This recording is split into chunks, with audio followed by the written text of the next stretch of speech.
कहानी की शुरुआत में हम एक बूढ़े आदमी को देखते हैं जो कि रात के समय जंगल में जा रहा था। अभी उसके सिर पर कुछ खून की बूंदें गिरती हैं। वो ऊपर देखता है तो छोटी सी बच्ची पेड़ पर बैठकर मुर्गी का खून पी रही थी। ये देखकर वो बूढ़ा आदमी बहुत डर जाता है और वो बच्ची उल्टा लटकते हुए उसके सामने आ जाती है। उसके चेहरे पर खून लगा हुआ था। ये देखकर बूढ़ा आदमी उल्टे पैर वहां से भाग जाता है। इसके बाद हम अगली सुबह रेखा नाम की एक लड़की को देखते हैं जो अपने पिता कुमार और अपनी दादी के साथ रहती थी। वो नहा धोकर पूजा कर रही थी। तभी उसे अपने बाथरूम में एक अजीब सी लड़की बैठी हुई दिखाई देती है, जिससे रेखा वहीं पर रुक जाती है। जैसे ही रेखा की दादी वहां आती है तो वो अजीब सी लड़की उन्हें दिखाई नहीं देती, जिससे हम समझ जाते हैं कि वो अजीब सी लड़की कोई और नहीं बल्कि एक आत्मा है। और रेखा के पास आत्माएं देखने की शक्ति है, जिसके बारे में उसने किसी को नहीं बताया होता। वहीं रेखा के पिता कुमार उसे पसंद नहीं करते, क्योंकि रेखा के जन्म के समय उसकी माँ की मौत हो गई थी और उसका जिम्मेदार कुमार उसे ही मानता है। इसके बाद रेखा को कॉलेज जाते हुए दिखाया जाता है। रेखा और तेजा एक दूसरे के क्लोज होते हैं। वो दोनों एक दूसरे को पसंद करते हैं। अब कॉलेज के रास्ते में रेखा को वापस उस लड़की की आत्मा दिखाई देती है, जिसने खुदकुशी करके अपनी जान ले ली थी, जिसकी वजह से रेखा वहीं पर रुक जाती है। इधर रात में जब रेखा सो रही होती है, तभी उसे अपने कमरे में आत्माओं का एहसास होने लगता है। कुछ देर बाद वो घर से बाहर निकलकर जंगल की तरफ जाने लगती है, जैसे कि उसे किसी ने वश में कर लिया हो। रेखा की दादी उसे जंगल की तरफ जाते हुए देख लेती हैं और कुमार को जगाकर बताती हैं, पर वो कहता है, अरे ये उसका रोज का काम है, तुम सो जाओ। आगे हम रेखा और तेजा को एक साथ काफी टाइम स्पेंड करते देखते हैं। रेखा और तेजा एक दूसरे से प्यार करते हैं। रात को जब रेखा सो रही होती है, तभी उसे दोबारा से आवाज आती है जो उसे खून मांग रही होती है, जिसके बदले में रेखा चाकू से अपना पैर काटकर एक गिलास में खून जमा करती है और उसे खिड़की पर रख देती है। अगली सुबह जब रेखा जागती है तो वो गिलास खाली होता है, लेकिन रेखा को रात के बारे में कुछ भी याद नहीं होता। अब हम तेजा को उसके मामा शंकर के साथ देखते हैं, जो अपने बचपन की कहानी बता रहे होते हैं, जिसमें वो कहते हैं कि मैंने एक लाश के ऊपर काला जादू किया, लेकिन वो लाश अचानक जिंदा हो गई और मैं काफी ज्यादा डर गया। शायद वो इंसान मरा नहीं था। रेखा को सोते हुए देखते हैं, जहां उसे वापस वैसी ही आवाज आती है, जिसे सुनकर वो फिर से अपना खून निकालकर एक गिलास में रख देती है। और अगले दिन विक्रांति नाम के एक खतरनाक तांत्रिक को देखते हैं, जो रेखा के गांव में आकर राजेश्वरी नाम की एक औरत को ढूंढ रहा होता है, जिससे गांव वालों को पता चलता है कि राजेश्वरी की तो बहुत पहले ही मौत हो गई है, पर हाँ, उसकी एक बेटी रेखा इसी गांव में रहती है।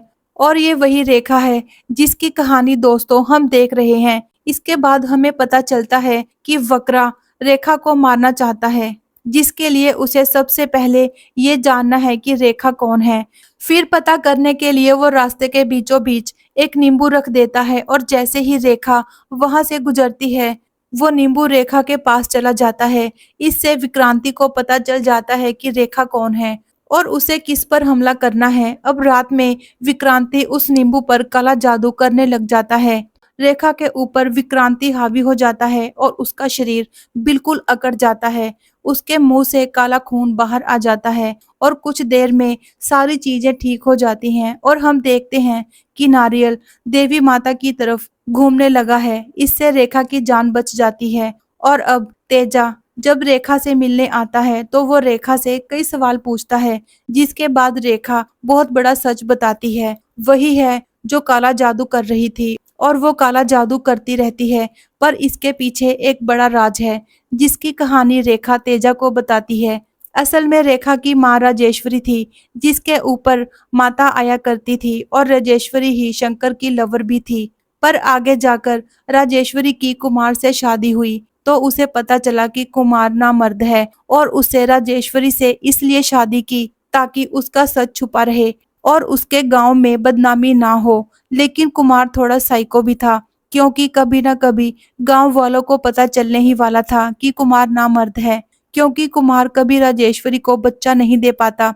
और अपनी बीवी को मारने के लिए कुमार विक्रांति के पास जाता है, जो पहले से ही राजेश्वरी पर गंदी नजर रख रहा था। उसने फिर कुमार की मदद से राजेश्वरी के ऊपर बिजोल रथी तंत्र विद्या की, जिसके तंत्र में क्या होता है इसके बारे में रेखा तेजा को नहीं बताती, पर तेजा इस बारे में अपने मामा से पूछता है तो उसे पता चलता है कि इसमें तांत्रिक अपने प्राइवेट पार्ट के जरिए पानी को अपने शरीर में खींचने की कोशिश करता है, जिसमें सफल होने के बाद वो किसी भी औरत को अपना शिकार बनाता है और उसके साथ संभोग करते हुए उसके शरीर की खूबसूरती और उसकी उम्र ले लेता है। अब तेजा जब वापस रेखा से बात करने जाता है, तब उसे रेखा आगे की कहानी बताती है, जिसमें वो बताती है कि विक्रांति राजेश्वरी के साथ तंत्र संभोग कर रहा था, पर किसी वजह से उसका ध्यान भटका और संभोग एक नॉर्मल संभोग बनकर रह गया, जिससे उसका तंत्र खराब हो गया और विक्रांति वहां पर पागल होकर उस गांव से भाग गया। लेकिन इससे राजेश्वरी की जिंदगी खराब हो गई। नॉर्मल संभोग की वजह से राजेश्वरी विक्रांति के बच्चे की मां बन गई और वो बच्ची मैं ही हूँ, यानी रेखा विक्रांति की बेटी है, कुमार की नहीं। उस तंत्र के बाद राजेश्वरी को आत्माएं सताने लगी, इसलिए रेखा के जन्म के कुछ समय बाद उसकी मौत हो गई और वही तंत्र की कुछ शक्ति अब रेखा के अंदर भी है। और मूवी की स्टार्टिंग में हम जिस लड़की को मुर्गी का खून पीते हुए देखा था वो रेखा ही थी। यहाँ से हम विक्रांति को देखते हैं, जो गांव के एक बच्चे को अपने काले जादू से मारकर उसका इल्जाम रेखा पर डाल देता है, जिससे सभी उसकी बात मान जाते हैं। इसके बाद रेखा को एक पीपल के पेड़ से बांधकर वो गांव वालों से कहता है कि अगर रेखा सही है तो अगले दिन वो यहाँ से जिंदा घर चली जाएगी, वरना मारी जाएगी। पर आज रात यहाँ कोई भी नहीं आएगा। आज की रात विक्रांति रेखा पर काला जादू करने लगता है, ताकि उसकी बलि देकर वो ढेरों शक्तियां पाले। इससे पहले वहां तेजा आ जाता है। वो अपनी हल्की सी जीभ काटकर अपना खून रेखा के ऊपर फेंकने लगता है, जिससे रेखा को खून मिल जाता है और उसके पास काफी शक्तियां आ जाती हैं। इसके बाद विक्रांति और रेखा के बीच तंत्र वाली लड़ाइयां होने लगती हैं, क्योंकि रेखा को राजेश्वरी की आत्मा ने तंत्र विद्या सिखाई थी, जिसमें विक्रांति का तंत्र उल्टा पड़ जाता है और वहां सभी आत्माएं उस पर ही हमला कर देती हैं। इससे विक्रांति की यहीं पर मौत हो जाती है और तेजा और रेखा बच जाते हैं। इसी के साथ ये मूवी खत्म हो जाती है।